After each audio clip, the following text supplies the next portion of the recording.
Mga kaagri no. Gikan ta sa bikir mga kaagri nga gitimbang hantod nga gisaka sa pugon diri natapod sa bagol mga kaagri nga giuling mga kaagri. Kani mga kaagri namalit kag bikir na tubig, nya ang tubig gilabay. Unya mao ni mga kaagri ang ginansya nila kaning bagol. Ulingon ang bagol at na mga kaagri o tulo ka drum na mga kaagri.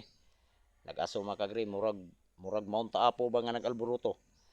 Maura na yung ginansya la mga kaagri kanang uling mga kaagri. Wala dili ingon nga dako ginansya ning mamikiray. Unya atong presyo karon mga kaagri tungod sa gubot sa mga nasod dito sa gawas sa nasod mga kaagri labi na sa Israel. Naepektuhan ang mga produkto diri sa tuwas Mindanao mga kaagri. Ang produkto diri sa Pilipinas mga kaagri usa nga gisaligan sa mga katawhan ri mga kaagri labi na sa mga farmers.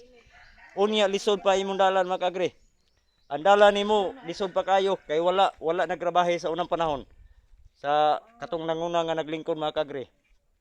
Lisod kayo ang mga kadalanan ri mga kaagri pero ang produkto na to mga kaagri imbis mahal tungod sa kadugay maabot sa imong produkto diri sa sayon nga dalan mga kaagri.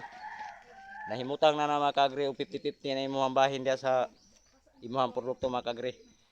Mga kaagri oh. Babae ra nag-uling mga kaagri. Kana nagpasan og sako mga kaagri, babae na. Si Elinita Bertudaso Formentera na mga kaagri. Asawa na ni kagawad sa ami Formentera. Og shout out dai sa pamilya Bertudaso.